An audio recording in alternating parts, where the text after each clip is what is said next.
तो last week में तो हम नहीं मिल पाए थे। आज फिर से डिस्कोर्सेस 7th मीटिंग पढ़ते हैं। लास्ट टाइम हमने उससे आगे हमने ये मीटिंग 5th और 6th देखी थी। 5th जो आधी थी वो देखी थी और 6th देखी थी। तो आज 7th मीटिंग है तो छोटी पर बहुत गहरी है।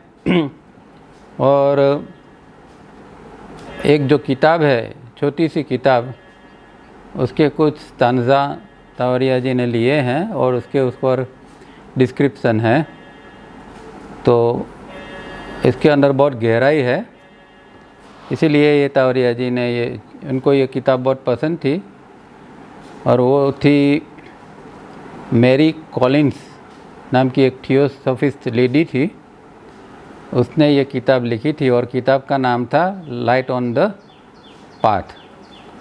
अब मैरी कॉलिन्स को मेबल कॉलिन्स भी कहते थे और उसका जन्म 9 सितंबर 1851 को हुआ था। 1851 को ये मेबल कॉलिन्स को का जन्म हुआ था और वो 31 मार्च 1927 में वो एक्सपायर हुए थे।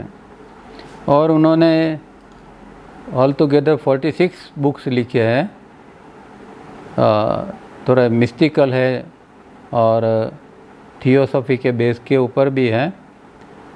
पर ये जो लाइट ऑन पाथ जो किताब उन्होंने 1885 में लिखी थी, छोटी सी किताब, और वो पब्लिश किया था 1905 में। 1905 के अंदर इस पुस्तक को प्रथम बार पब्लिश किया गया था और उस समय उसका नाम रखा था a cry from affair.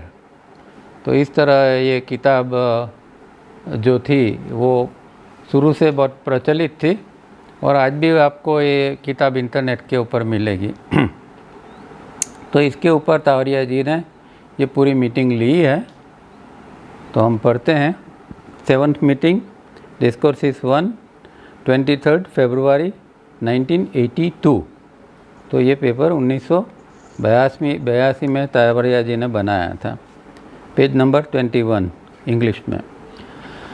Dear friends, it is very necessary to clarify our minds as we proceed along the way and remove from our minds all misconceptions that have been handed down to us।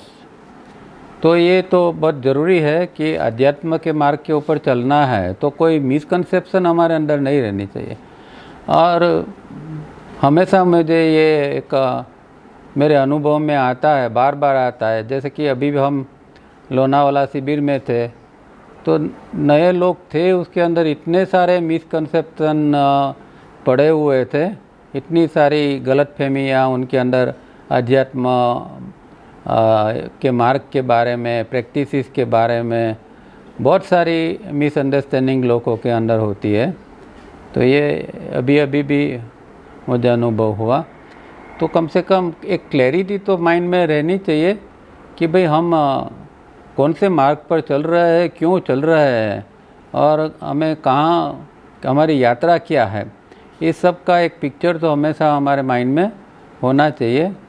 और अगर कोई misconception है तो उसको धीरे धीरे करके निकाल देना है और सही ज्ञान जो है उसको प्राप्त करना चाहिए।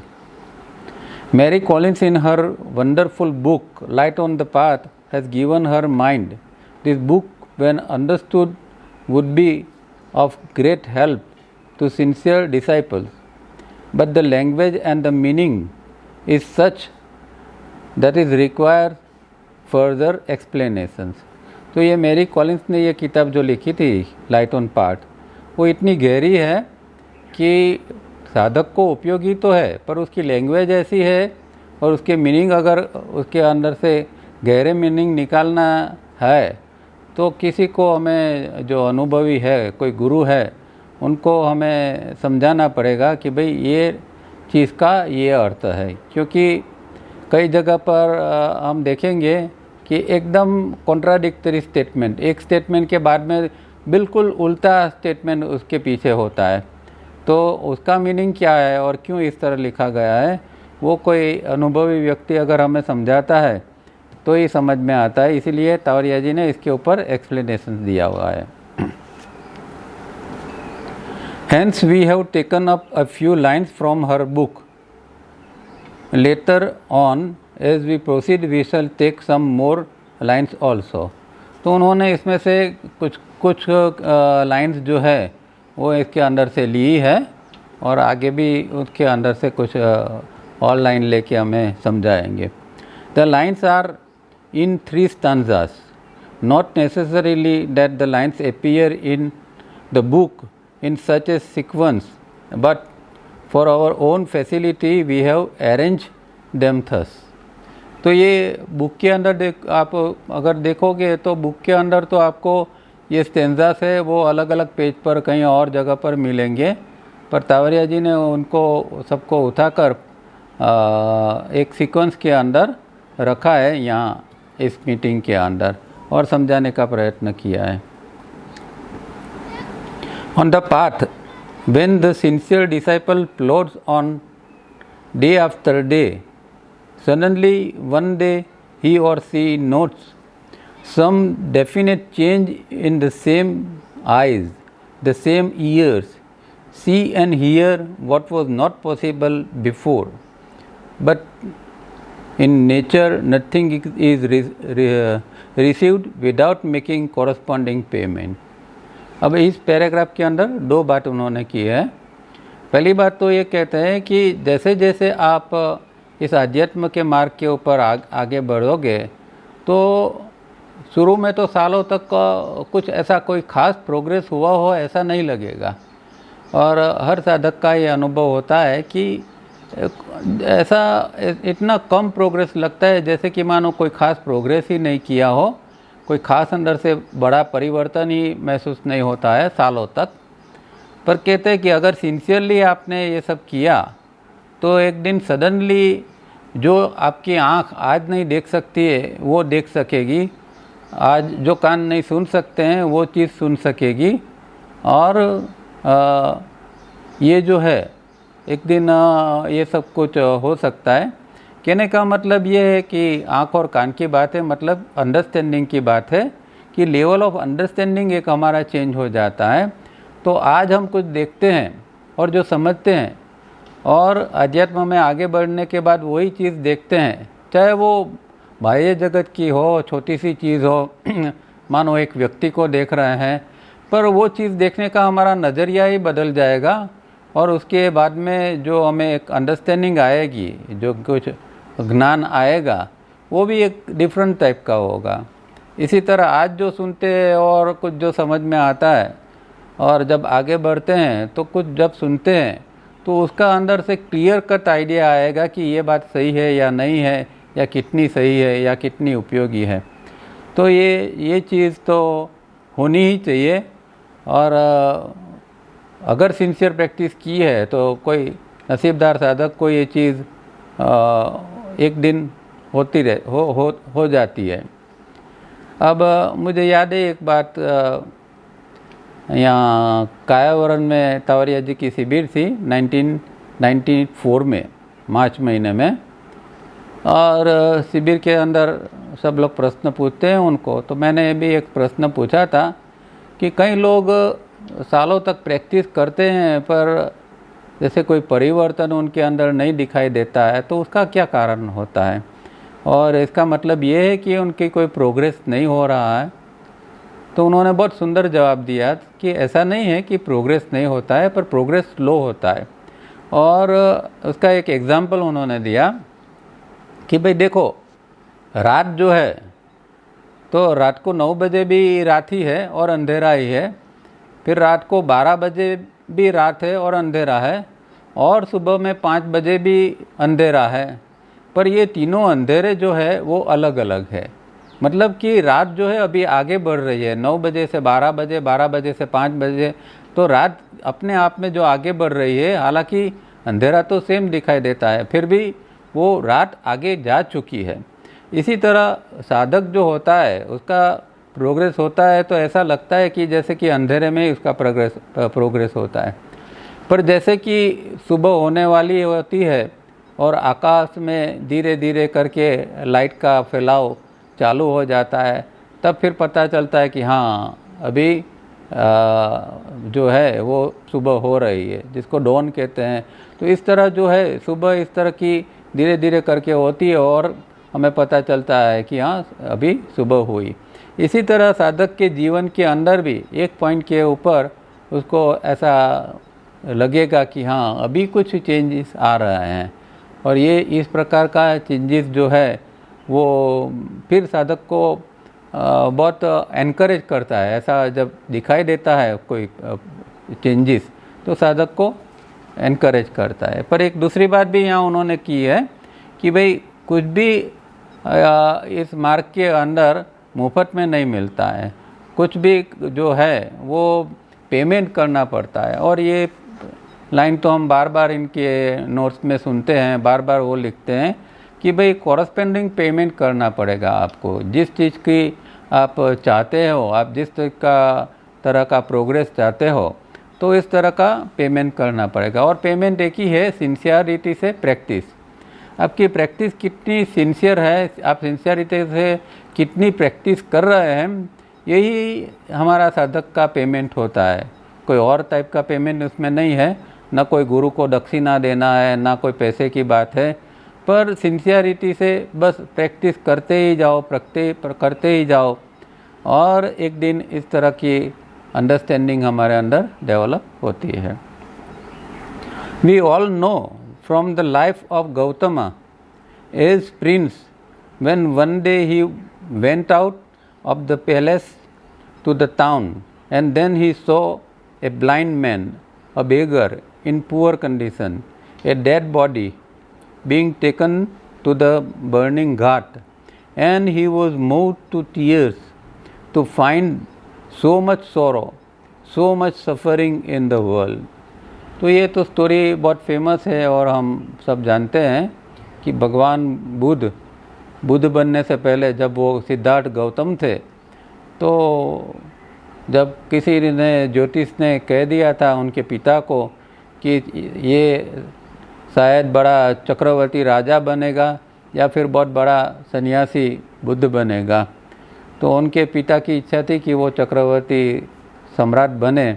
इसीलिए उनको ऐस आराम के अंदर ही रखा गया था, बाहर उनके महल से बाहर निकालते नहीं थे। और उसको दुख क्या है उसको कभी भी उसका अनुभव उसको नहीं होने देते थे। पर सडनली एक बार वो अपने सारथी के साथ निकल गए और उन्होंने देखा कि भाई एक आदमी, अंधा आदमी जा रहा है रास्ते पर से, फिर कोई भिखारी भिक्षुक है, कोई डेड बॉडी है, ये सब उन्होंने देखा और एक शौक लगा उनको कि ये क्या है।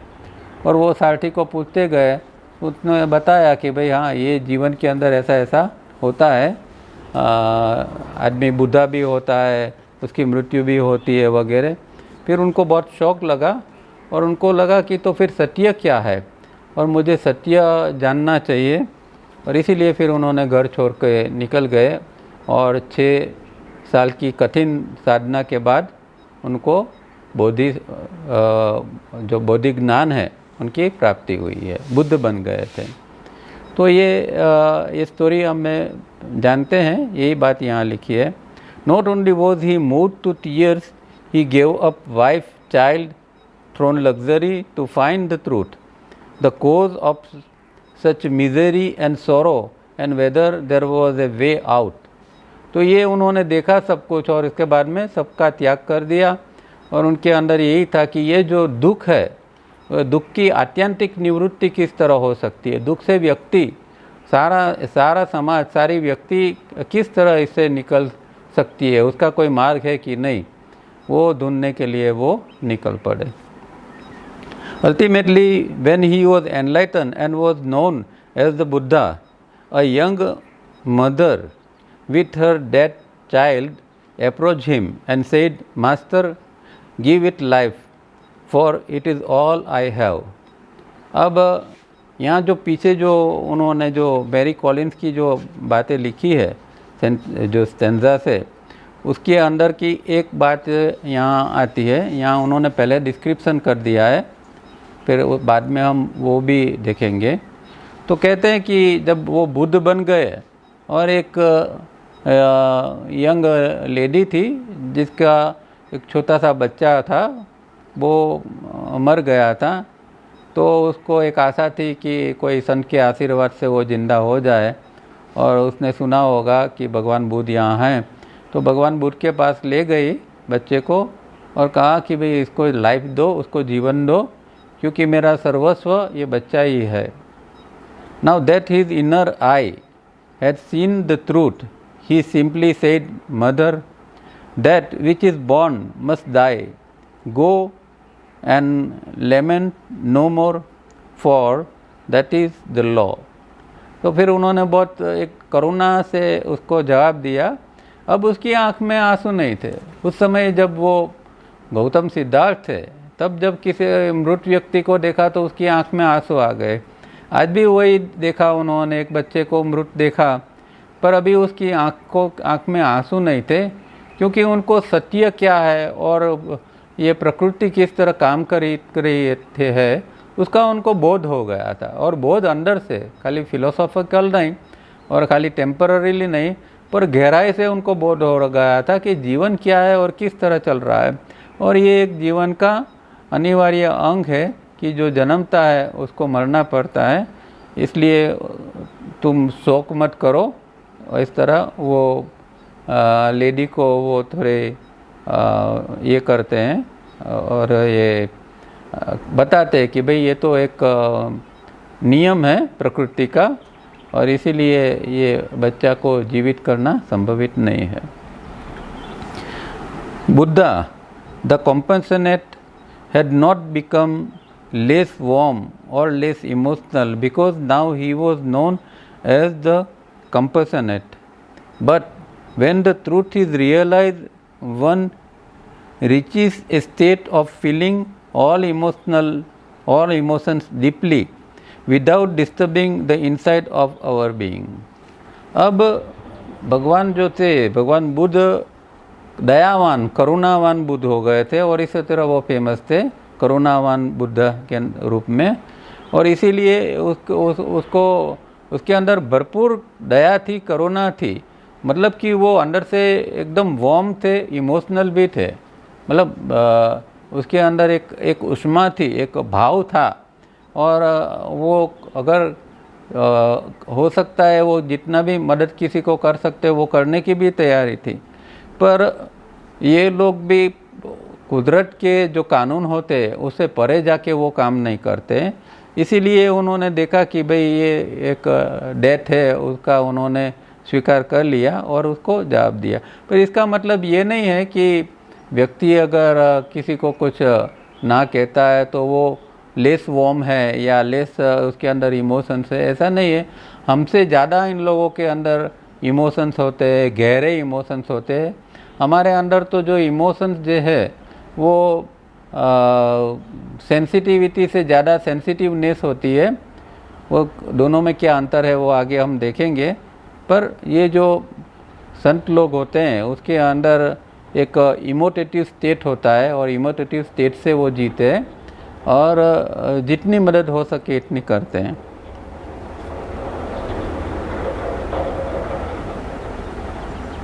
From being sensitive, one acquires sensitivity.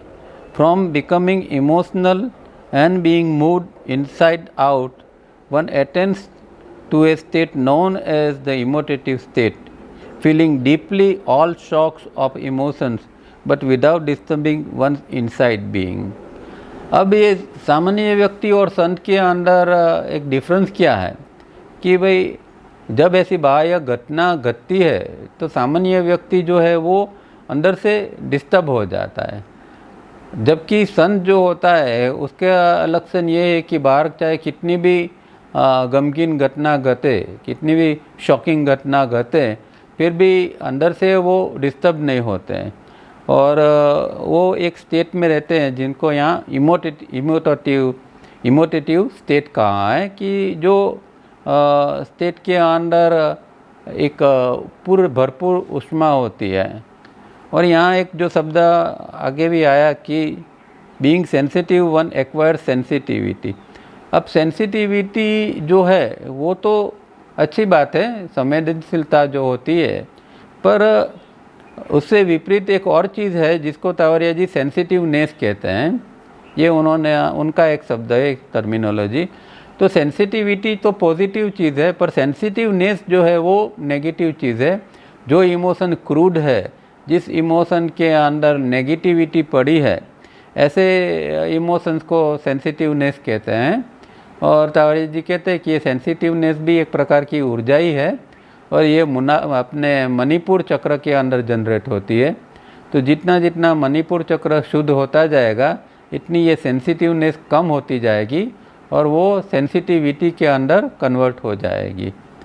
तो ये चीज़ हमें हमारे अंदर होनी चाहिए कि सेंसिटिवनेस नहीं पर सेंसिटिविटी होनी चाहिए, और अंदर से हम भरपूर इमोशनल भी होने चाहिए। पर जब कुछ बार कुछ गलत घटित होता है तो हम अंदर से डिस्टर्ब नहीं होने चाहिए, ये एक स्टेट ऑफ माइंड बनना चाहिए।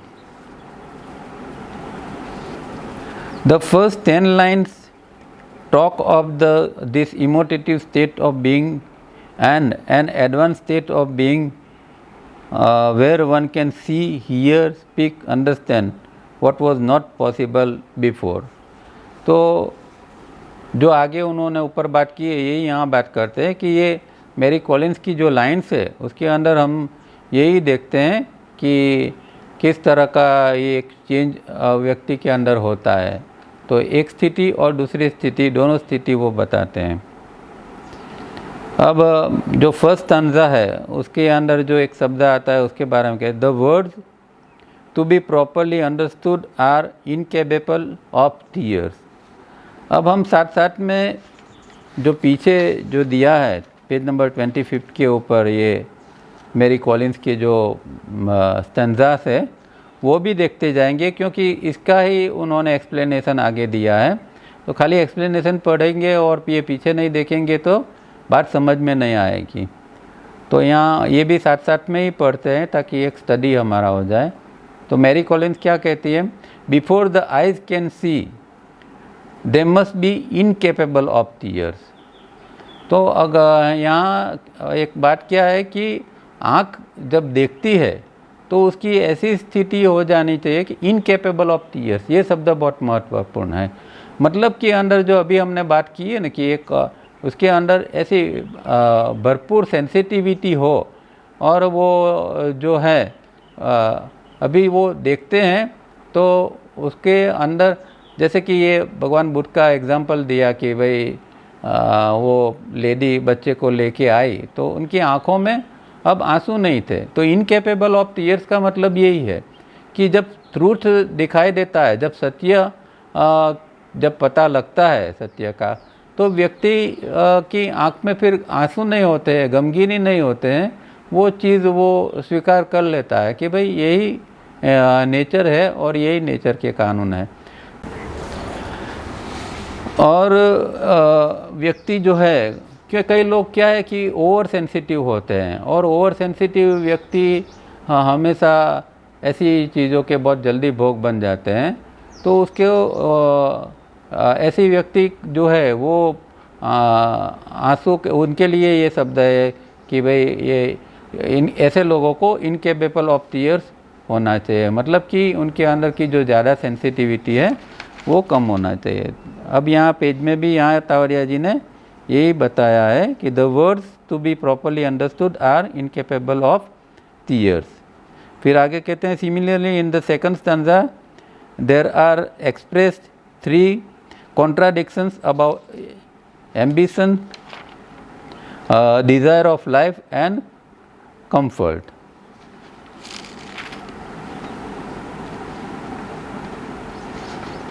ये तो सेकंड स्टैंजा की बात है, पर ये जो पूरा स्टैंजा है ये हम पहले एक बार पढ़ लेते हैं। Before the eyes can see they must be incapable of tears, before the year can hear it must have lost its sensitiveness.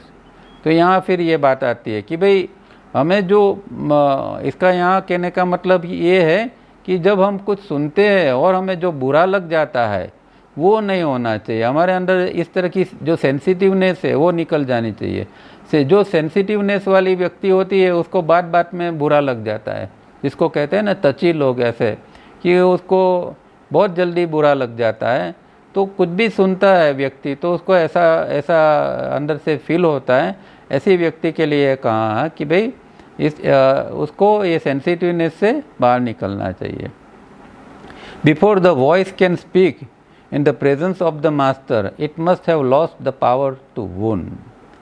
Before the voice can speak, अब हम बोलते हैं और कैसे बोलते हैं, कहाँ बोलते हैं? इन द प्रेजेंस ऑफ मास्टर। कौन सा मास्टर? हमारा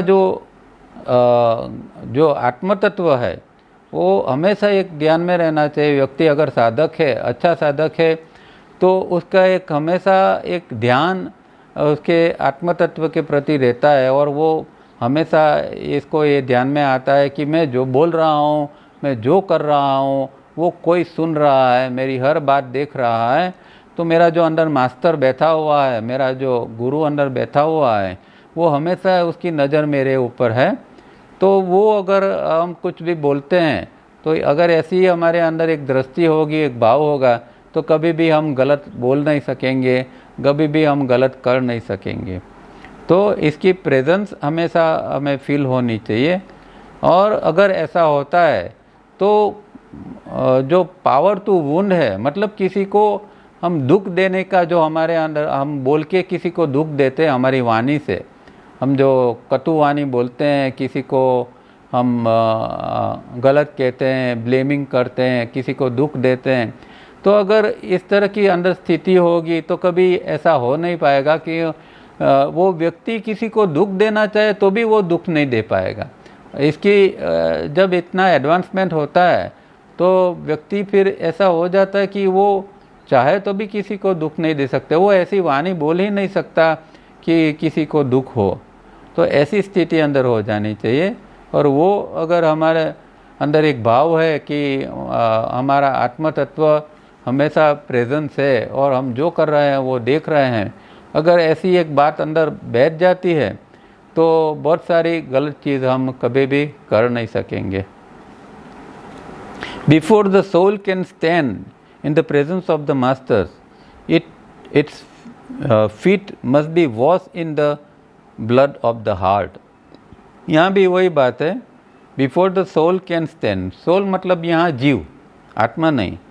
सोल मतलब जीव, कि जीव जो है अगर वो जीव को मास्टर के सामने खड़े रहना है, मतलब अब जो अपने गुरु है उसके सामने खड़े रहना है, तो उसको जो है अपने हृदय का जो एक हृदय का यहाँ शब्द यूज़ किया है ब्लड ऑफ हार्ट, मतलब कि अंदर एक अंदर इसके अंदर ऐसा एक जैसे कि भाव का स्तोत्र बह रहा है, जैसे ब्लड कैसे स्ट्रीम करता है, बहता है, इसी तरह जो हार्ट हृदय का जो भाव है वो उसके चरणों की ओर बहना चाहिए। कहने का मतलब ये एक समर्पण भाव की बात है कि अगर हमारा जो गुरु के प्रति हमारे अंदर एक समर्पण भाव होता है तो जो है तो ही जीव वहाँ खड़ा रह सकता है। तो समर्पण भाव जो है बहुत इम्पोर्टेंट है। तो ये फर्स्ट स्टांजा यहाँ है। और दूसरे स्टांजा के अंदर उन्होंने ये बात की है जो कॉन्ट्राडिक्शन है तीन चीज़ों का, एम्बिशंस, फिर desire of life and comfort. तो यहाँ भी हम देखेंगे इसके अंदर, तो ये बात है, ये मैरी कॉलिंस का देखो आप, kill out ambitions, work as those work who are ambitious, kill out desire of life, respect life as those who desire it, kill out desire of comfort, be happy as those are who live for happiness। अब ये हर एक line जो है वो उसमें contradiction है। पहले कहते हैं कि भाई महत्वाकांक्षा को मार दो, फिर कहते हैं कि जिस तरह महत्वाकांक्षी लोग काम करते हैं इसी तरह काम करो, फिर आगे कहते हैं कि डिज़ायर जो जीवन का जो जीवन जीने की इच्छा जो है उसको मार दो। जीवन जीने की इच्छा को मार दो मतलब जीवन को मार दो नहीं, पर जो हम जिस तरह का अभी जीवन जीते हैं और जो जीवन का प्रति हमारा जो अप्रोच है, इस तरह का जो हमारा डिज़ायर है अप्रोच, उसको ख़त्म कर देना है। फिर बाद में कहते हैं कि respect life as those who desire it. तो यहाँ फिर से एक कॉन्ट्राडिक्शन आता है कि जो व्यक्ति लाइफ को रिस्पेक्ट करते हैं, इसी तरह आप भी रिस्पेक्ट करो। और कहते हैं kill out desire of comfort. अब जो आराम जो है, कंफर्ट है, उसकी जो इच्छा है उसको भी मार दो। पर बाद में कहते हैं be happy as those are who live for happiness. और जो लोग सुख की प्राप्ति के लिए जीते और जो सुखी हैं, इसी तरह जियो। तो ये कॉन्ट्राडिक्शन क्यों है, ये यहाँ फिर आगे तावरिया जी समझाते हैं।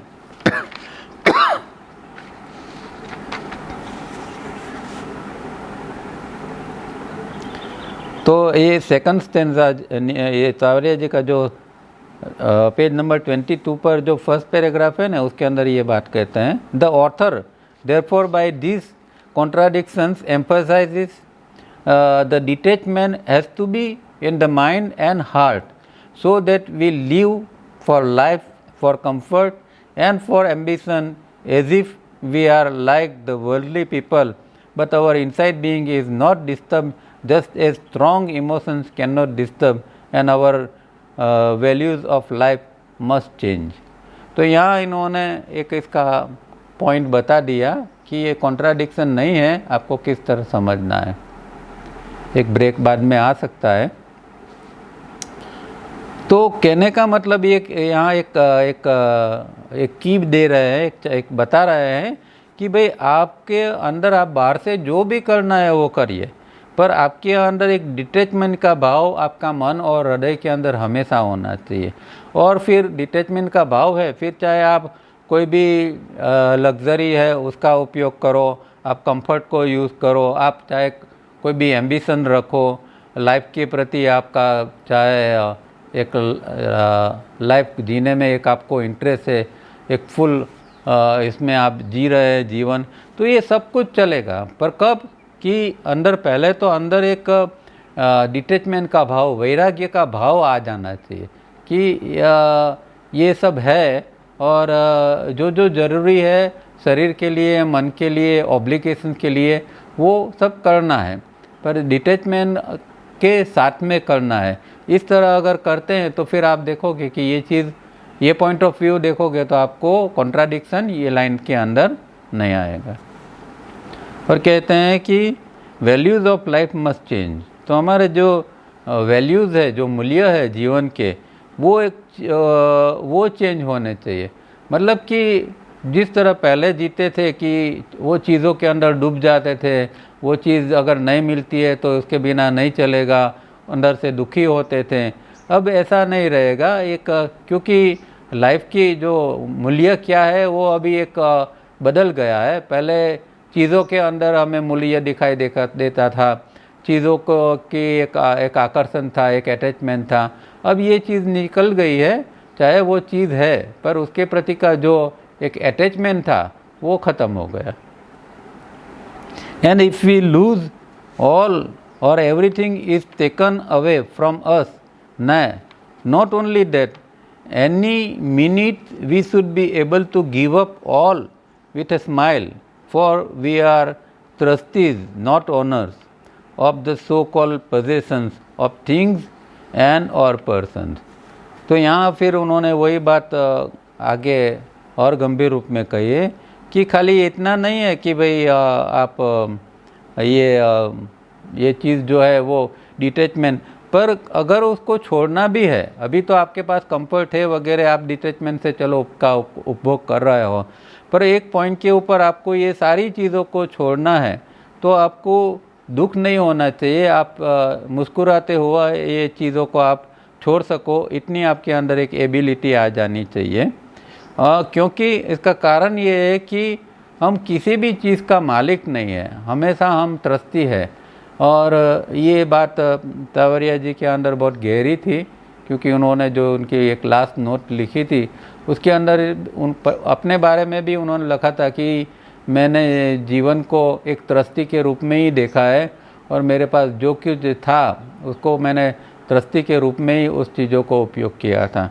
तो यही चीज़ यहाँ उन्होंने जीवन में भी वही किया था और वही बात यहाँ कहते हैं कि भाई आपको वो चाहे व्यक्ति हो या वस्तु हो, कुछ भी हो, हम उसके मालिक नहीं हैं, हम उसके जो है त्रस्ती है। इस तरह का एक भाव होना चाहिए।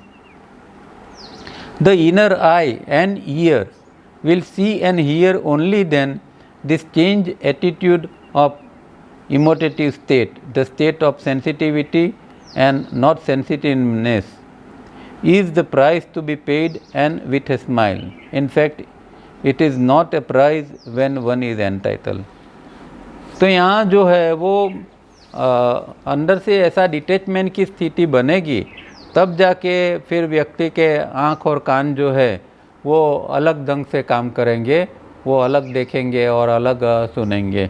उससे पहले वो बात नहीं बनती है। और स्टेट ऑफ सेंसिटिविटी बननी चाहिए, न कि सेंसिटिवनेस, जैसे हमने आगे देखा। तो एक उसमें एक भाव आना चाहिए। तो व्यक्ति को एक सेंसिटिविटी के साथ जीना है, सेंसिटिवनेस के साथ नहीं जीना है। और जो भी उसकी प्राइस उसको पे करनी पड़े वो भी स्माइल के साथ। अगर कुछ त्याग करना पड़े तो उसको वो स्माइल के साथ उसको ये करना चाहिए।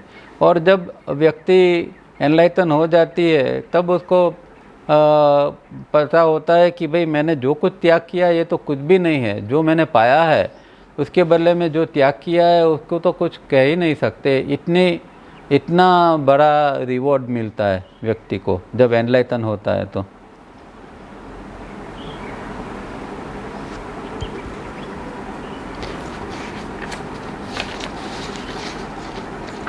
अब दूसरी भी एक बात ऊपर आती है कि जो है वो बुद्धा के बारे में, और ये बात जो थर्ड स्टैंजा है उसके लिए है। तो अब थर्ड स्टैंजा मैरी कॉलिंस का पढ़ते हैं। Kill out all sense of separations.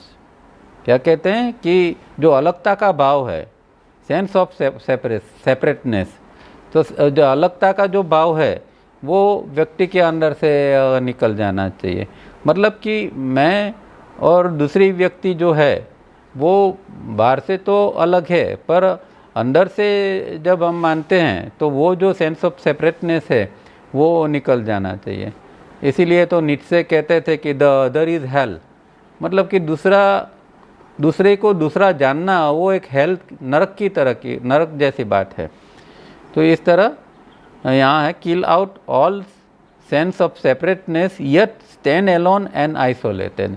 फिर भी आपको अंदर से तो आपको फिर भी एक क्या कहते हैं कि आइसोलेट रहकर, सबसे अलग रहकर फिर जीना है। तो एक चीज़ ऐसी है कि अंदर से एक अलगता का भाव है, पर फिर भी हम अपनी जो साधना है उसके लिए हम एक सेपरेटनेस को हम एक डेवलप करते हैं। मतलब कि ये है कि जब जहाँ जुड़ाव की ज़रूरत होती है ત્યાં व्यक्ति जुड़ता है, और जहाँ से वो जब उसको साधना के लिए जाना चाहता है तो वो अपने अंदर वो फिर विद्रोह होता है। जैसे कि तावरिया जी ने जो ब्रेन स्टेज 3A-BC का, तो 3A के अंदर वो ऐसा है कि व्यक्ति सोसाइटी में आता है, सोसाइटी में रहता है, सोसाइटी का कामकाज करता है, पर अभी उसको साधना में गहराई में जाना है तो वो फिर 3B के स्टेज में चला जाता है या फिर 3C के स्टेज में चला जाता है। Because nothing that is embodied, मतलब कुछ भी ऐसा साकार नहीं है, ऐसा कोई मूर्त रूप कुछ भी नहीं है। Nothing that is conscious of separation, nothing that is out of eternal can aid you. तो ऐसी कोई भी चीज़ नहीं है कि जो आपको मदद करेगी, चाहे वो साकार चीज़ है, बाहर की चीज़ है कि वो आपको मदद कर सके। न कोई आपके अंदर जो सेपरेशन के बारे में जो सभानता है वो आपको मदद कर सके, या फिर कोई जो अनित्य जो चीज़ है वो आपको मदद कर सके। ऐसी कुछ चीज़ नहीं है कि जो आपको मदद कर सके। अंदर का एक हम अपने आप में एक है, ये भाव जो है वो हमारे लिए काफ़ी इम्पोर्टेंट है। और इसीलिए यहाँ उन्होंने दो बात कही है। एक तो ये क्योंकि ये जो बुद्धा जो थे उसका एक एग्जांपल लेके यहाँ एक बात कहते हैं कि ये पेज नंबर 22 के ऊपर फर्स्ट लाइन जो है वो हमने छोड़ दी थी, अभी फिर से यहाँ पढ़ते हैं। Once in 25 centuries or even more a Buddha is born and he may leave his home, his family, his obligations for the sake of much more and wider service to humanity. But the disciple must know that the way of Buddha is not the way of every disciple. Besides, in our age, we now understand it differently. यहाँ एक बहुत एक सामान्य रूप में लोग जानते नहीं है ऐसी बात उन्होंने बताई है कि जो बुद्ध है, रियल एनलाइटन व्यक्ति है, वो कहते हैं कि 2500 साल में एक बार ऐसी व्यक्ति जन्म लेती है, 2500 साल के अंदर। और भगवान बुद्ध 2500 साल पहले ही हुए थे, उसके पहले के बुद्ध शायद इससे इतने पहले हुए होंगे। तो 2500 साल में 25 सेंचुरीज मतलब 2500 साल के अंदर एक व्यक्ति बुद्ध बनता है या एक बुद्ध एक जन्म लेता है।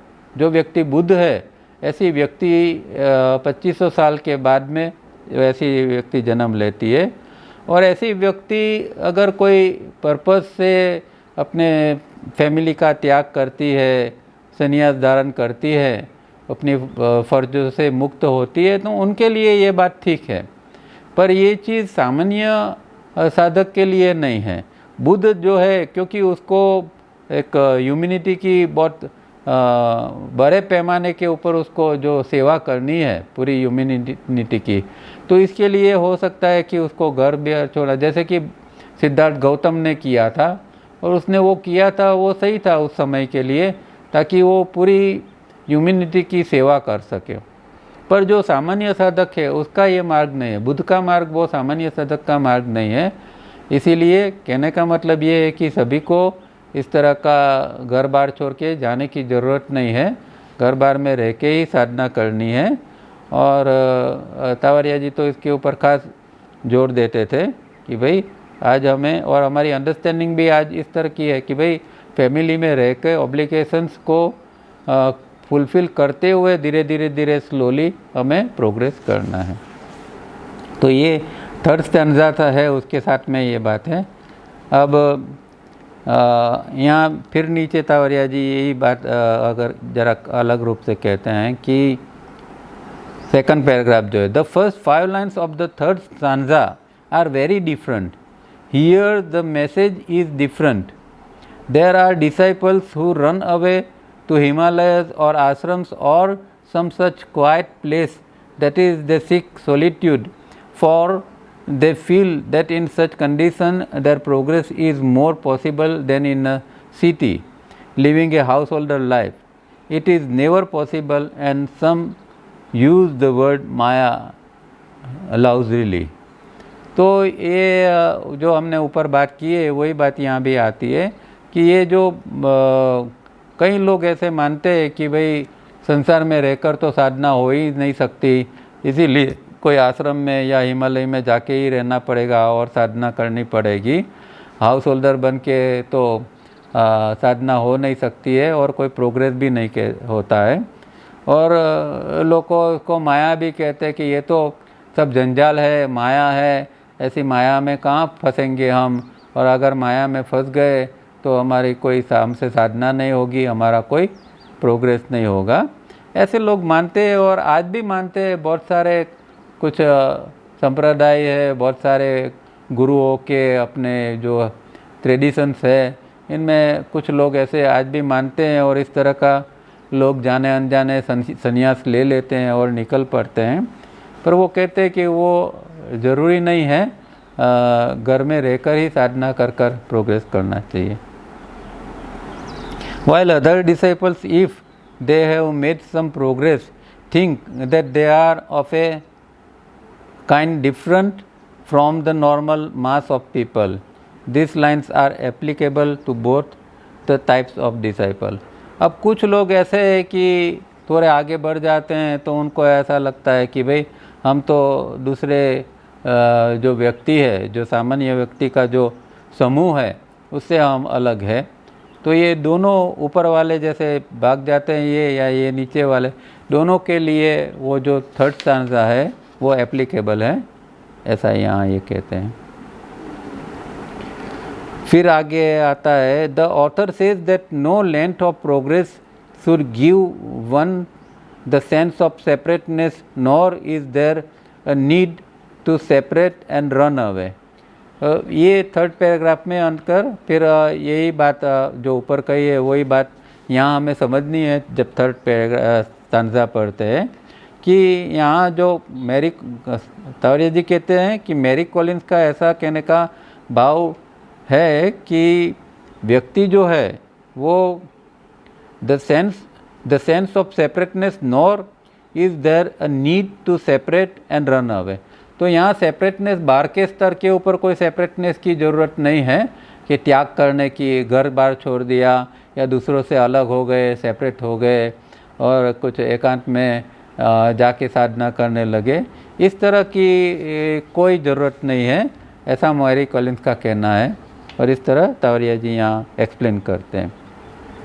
True progress is always possible only amidst normal householders life where the resistance is the greatest, the strongest spiritual muscles are built। अब ये तो बार बार ये बात तो तावरिया जी कहते ही है कि भाई हाउस होल्डर लाइफ के अंदर आप जियोगे तो वहाँ रेजिस्टेंस आएगा और रेजिस्टेंस तो व्यक्ति को मजबूत बनाते हैं। मानो कि कोई व्यक्ति भाग गया, जंगल में गया और वहाँ न कोई उसको गुस्सा दिलाता है, न कोई उसको परेशान करता है, तो जो उसके अंदर जो चीज़ पड़ी है वो तो वही की वही रह जाएगी। वो चाहे 100 साल तक तप करके फिर संसार में आएगा तो भी वो वही गुस्सा लेके वापस आ जाएगा, क्योंकि ऐसा नहीं है कि खाली साधना करने से ये सारी चीज़ें अंदर के जो वाइसिस है वो ख़त्म हो जाते हैं। उसको संसार में रहकर रिलेशनशिप के अंदर उसको देखना पड़ता है और इसको धीरे धीरे उससे ऊपर उठना पड़ता है। ये एक रियल मार्ग है और हाउस होल्डर का मार्ग है। जो भाग गया और कोई कोने पर जाके बैठ गया, उसके अंदर ये सारा कूड़ा कचरा वैसा ही रहता है, चाहे वो डीप मेडिटेशन करने योग्य बन गया हो, चाहे उसको थॉटलेसनेस की अंदर स्थिति बनती है, वो सब कुछ ठीक है, इसका इतना महत्व नहीं है। महत्व ये है कि अंदर जो पड़ा है, नेगेटिविटी पड़ी है, वो कितनी कम हुई है। तो ये तो है, इसके लिए संसार में रहना और लोगों के साथ में इंटरेक्ट करना इतना ही ज़रूरी है, वरना आदमी भ्रम में रहता है कि देखो मेरे अंदर ये सब समाप्त हो गया, हकीकत में सब कुछ पड़ा हुआ होता है। तो इस तरह का जो सेपरेटनेस से कोई करता है उसका कोई फ़ायदा नहीं है, और जितना रेजिस्टेंस ज़्यादा होता है उतने स्पिरिचुअल मसल्स और मजबूत होते हैं। And one who is most advance would in the midst of a crowd outwardly will be one of the crowd, and inwardly he is isolated as if on distant high Mount Everest। तो ये बात भी तावरिया जी कहते थे कि भाई आप बाहर क्राउड के अंदर है, फिर भी अंदर से एक आप आइसोलेट है, हर चीज़ से मुक्त है, आप बाहर से लोगों से मिलते हैं, बात करते हैं, पर आपका अंदर का जो ध्यान है वो आपका आत्म तत्व के प्रति है। इनवर्डली आप आइसोलेट है, इन लोगों से जुड़े हुए नहीं हैं, किसी चीज़ से जुड़े हुए नहीं हैं।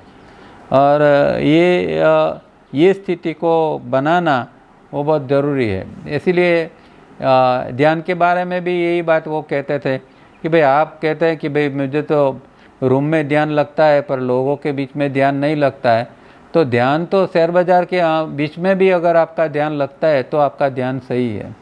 तो यही बात यहाँ है कि आप चाहे पब्लिक के बीच में हैं फिर भी आप अंदर से एक आइसोलेशन को मेंटेन कर सकते हैं। The next 5 lines impress upon the disciple the need of a life of householder, because it is beset with sensation, and from this sensation and mastering them and reaching the imitative state is the life of disciple. अब आगे का जो चौथा जो stanza है उसकी बात यहाँ उन्होंने की है। तो अभी स्टांजा पढ़ते हैं। Kill out desire for sensation, learn from sensation and observe it, because only so can you commence the science of self knowledge and plant your foot on the first step of the ladder. तो जो यहाँ पहले कहते हैं kill out desire of sensation, तो हमारे जो संवेदना है, सेंसेशन है, वो हम जानते हैं कि पांचों इंद्रिय से हमें संवेदना मिलती है, और ये संवेदना मिलती है उसके अंदर फिर हमारी इंद्रिय जो है वो उसके अंदर चली जाती है, डूब जाती है, और फिर उसके साथ में माइंड भी उसके अंदर चला जाता है। तो जो इंद्रिय और उसका विषय है उसके प्रति मन हमेशा भागता रहता है। इसीलिए यहाँ कहा है कि किल आउट डिज़ायर फॉर सेंसेशन, किसी भी प्रकार की संवेदना की चाहना नहीं होनी चाहिए, क्योंकि संवेदना की चाहना होगी तो संवेदना का साथ का जो विषय है उसकी चाहना हो जाएगी और फिर विषय में व्यक्ति चला जाएगा। Learn from sensation and observe it, उसको देखना चाहिए, उसको ऑब्जर्व करना चाहिए कि भाई देखो ये संवेदना उठी है मुझे एक चीज़ पाने की संवेदना उठी है, तो किस तरह मन इसके अंदर भागता है, किस तरह इंद्रिय एक जोर में आती है कि नहीं मुझे ये चीज़ चाहिए ही चाहिए। तो उसको व्यक्ति को देखना है, ऑब्जर्व करना है। Because only so can you commence the science of self knowledge and plant your food on the first step of the ladder. तो इसी तरह आप सीखते जाओगे और जो साइंस ऑफ नॉलेज है, हमारे अंदर का जो ज्ञान, सेल्फ का ज्ञान जिसको आत्मज्ञान कहते हैं, तो आत्मज्ञान का विज्ञान इसी तरह हम सीखते जाएंगे और ये जो सीढ़ी है इसके ऊपर पैर रखते रखते हम आगे जा सकेंगे। अब इसके लिए यहाँ ये चौथा पैरा जो हमने पढ़ा ना, तो वो इसीलिए यहाँ उन्होंने बताया कि भाई ये डिसाइपल को हाउस होल्डर का जीवन। अब अंतिम 4 पंक्तियों के बारे में बताते हैं। The last 4 lines stress upon and give good advice to all disciples.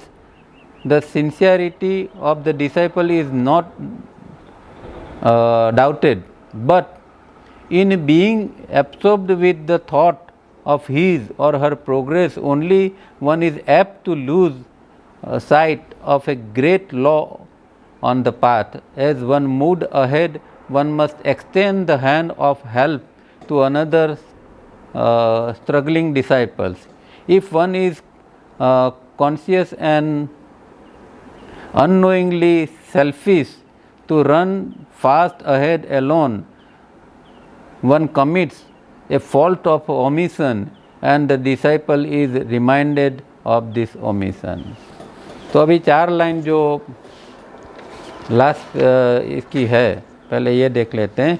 Kill out the hunger of growth, grow as the flowers grow unconsciously but eagerly anxious to open its soul to the air, so must you press forward to open your soul to the eternal.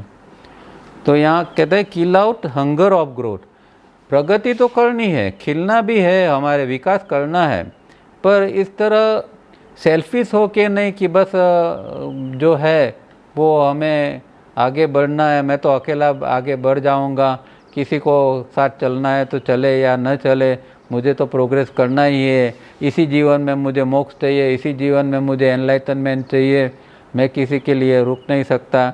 ऐसे ऐसे बहुत ख्याल लोगों के अंदर आते रहते हैं और इस तरह की लोग प्रैक्टिस भी इस तरह की कहीं करते हैं कि कहीं चले जाते हैं और एकांत में बस लग जाते हैं एक भाई इसी जन्म में प्राप्त कर लेना है। तो ये जो है उसको इस तरह की हंगर को मार देना है। और किस तरह हमें खिलना है कि जैसे एक फ्लावर, एक फूल किस तरह खिल रहा है, जी रहा है, इसी तरह व्यक्ति को जीना है। घनश्याम भाई तो म्यूट करो, म्यूट करना चाहिए ना। But eagerly anxious to open its soul to the air. तो व्यक्ति को एक इस तरह का एक उसके अंदर उत्सुकता आनी चाहिए कि जैसे कि उसका जो सोल है, उसका जीव है, उसको वो हवा में खोल रहा है और उसके अंदर एक so must you press forward to open your soul to the eternal. और हमारा जो सोल है उसको इटर्नल जो है, अनंत जो है, वो उसके प्रति हमें उसको ओपन करना है, खोलना है। ऐसी कुछ बातें यहाँ करते हैं। अब तावरिया जी क्या कहते हैं वो भी देख लेते हैं। हाँ, वो यहाँ उन्होंने इसीलिए यहाँ कहा है कि भाई व्यक्ति को, यहाँ ये बात फिर से पढ़ते हैं, the last 4 lines stress upon and give good advice to all disciples, the sincerity of the disciple is not doubted. अब जो ऐसे साधक है उसकी सिंसियरिटी के प्रति कोई डाउट नहीं है। ऐसे साधक है कि जो ग्रो करना चाहते हैं वो अच्छी बात है, पर कहते हैं कि भाई अगर आप ऐसी चीज़ों में मग्न हो जाएंगे कि progress, but in being absorbed with the thought of his or her progress only one is apt to lose sight of a great law on the path. As one moves ahead one must extend the hand. तो यहाँ जो बात है ये है कि आपको ये बात का हमेशा ध्यान में रहना चाहिए कि एक व्यक्ति प्रोग्रेस करती है तो उसको दूसरी व्यक्ति को हमेशा उसको सपोर्ट करना चाहिए। तो ये चीज़ आध्यात्म का एक नियम है। आप ऐसा नहीं कह सकते कि भाई मैं अकेला साधना कर लूँगा और आगे बढ़ जाऊँगा। वो बात यहाँ कहते हैं कि ये जो एक ग्रेट लॉ है उसके प्रति हमारा ध्यान, हमारा मिस नहीं होना चाहिए। और जो साधक स्ट्रगलिंग करते हैं ऐसे साधक को हमेशा मदद करनी चाहिए। और अगर हम सेल्फिश बनकर ये चले जाते हैं तो एक फॉल्ट ऑफ ओमिशन हो जाएगा, एक उपेक्षा का दोष व्यक्ति को लग जाएगा। और ये बात यहाँ रिमाइंड की जाती है। However busy, anxious, sincere one disciple is, one cannot move forward alone like a team scaling a high mountain, where the rope passes to all the members of the team, and the one who is high up and in the front makes possible for those that are below to climb up. It would be unthinkable for him to go ahead and alone. यहाँ example देते हैं कि जो लोग mountaineering करते हैं, ऊपर जाते हैं, पर्वतारोहण करते हैं, वो लोगों में एक व्यक्ति ऊपर जाते हैं सब रोप वगैरह लेके और फिर वो रोप नीचे फेंकते हैं और दूसरे जो लोग हैं वो रोप को ही पकड़कर धीरे धीरे ऊपर आते हैं। तो इस तरह जिस तरह ये माउंटेनियरिंग वाले करते हैं इसी तरह स्पिरिचुअल में भी होता है और होना भी चाहिए कि एक व्यक्ति ऊपर उठती है तो उसकी एक जिम्मेदारी बनती है कि दूसरे साधकों को वो मदद करे, जिनको गाइडेंस की ज़रूरत हो वो गाइड करे, और साथ साथ में जैसे कहते हैं ना सहनावन्तु सहनो भुनक्तु, एक साथ में सबकी यात्रा हो, इस तरह प्रयत्न करना चाहिए। तो ये बात ये लास्ट स्टैंजा के अंदर है। These are some of the vital thoughts which each disciple must remember, and the sooner they are known on the path and followed, the better for such disciples. For remember, there is nothing in nature like something for nothing. At the same time, nature takes care of compensate all such sincere acts. तो यहाँ एक ये vital thought जो Mary Collins के थे उसके ऊपर उन्होंने एक्सप्लेनेशन किया और कहते हैं कि साधक जैसे जैसे आगे बढ़ता है तो उसको वो चीज़ों को और बेहतर कर सकता है, आगे वो मतलब कि उसका प्रोग्रेस का वो एक उसका प्रयत्न हमेशा कंटिन्यू रहता है उसके प्रोग्रेस के प्रति, जिस तरह उसकी अंडरस्टैंडिंग बढ़ती है और प्रोग्रेस बढ़ता है। और एक बात ये भी कहते हैं कि प्रकृति के अंदर ऐसा कुछ नहीं है something for nothing. Something for nothing मतलब ऐसा ये कि भाई एक के बदले में कुछ दिया और ये किया, कुछ प्राप्त किया। उसके अंदर देना पड़ता है, दूसरों को मदद करना है तो मदद करना पड़ता है। उसके अंदर कोई अपेक्षा नहीं होती है कि भाई कुछ लेती देती की बात, कुछ लेना देने की बात नहीं होती है। वो व्यक्ति को पूरे दिल से मदद करना पड़ता है और उसका बदला भी जो है वो प्रकृति उसको कॉम्पनसेट कर देती है। हम जो कुछ अच्छा काम करते हैं वो कभी भी प्रकृति के अंदर फेल नहीं जाता है, प्रकृति उसको हमेशा कॉम्पनसेट करती है, उसको बदले में उसके बदले में कुछ न कुछ दे देती है। तो यहाँ मीटिंग ख़त्म होती है। लास्ट बात यहाँ एक और भी करते हैं, एक टेक्निक देते हैं जो कि हम जानते हैं फिर भी पढ़ लेते हैं। Today I want to add one more breathing exercise. Sit down either in a chair or on the floor, legs together if seated in a chair or crossed if seated on the floor.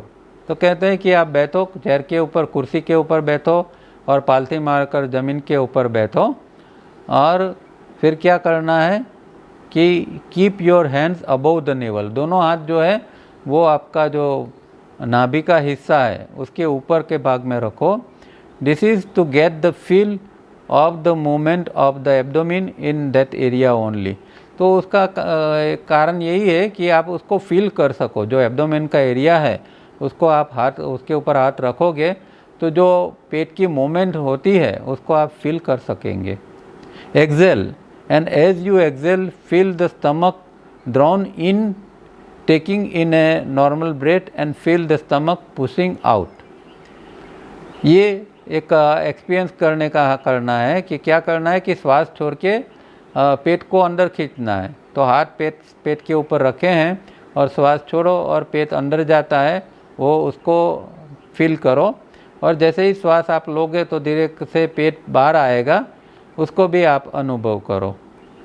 Repeat for half to 1 minute, but feel the actual movement with your hands on the stomach, but in rhythm with your breath coming in or going out। तो ये इसको श्वास के साथ उसको महसूस करना है कि श्वास अंदर गया तो पेट बाहर आया और श्वास बाहर निकला तो पेट अंदर गया। इस तरह की रिदम के साथ इसको एक्सपीरियंस करना है। Please take care not to move the stomach area below the navel. और नीचे का पेट का हिस्सा है वो नहीं हिलना चाहिए। यहाँ मीटिंग पेपर समाप्त होता है। थोड़ा कठिन था पेपर, बात ऐसे लगती है एकदम सिंपल, पर उसको गहराई से समझना बहुत मुश्किल है और उसको समझाना और भी मुश्किल होता है, पर फिर भी हमने इसको ट्राई किया, देखा। कोई प्रश्न है तो नेक्स्ट टाइम लेंगे क्योंकि अभी समाप्त हुआ है। अगले हफ्ते में 8 मीटिंग को देखेंगे। तब के लिए रुकते हैं। धन्यवाद। Thank you.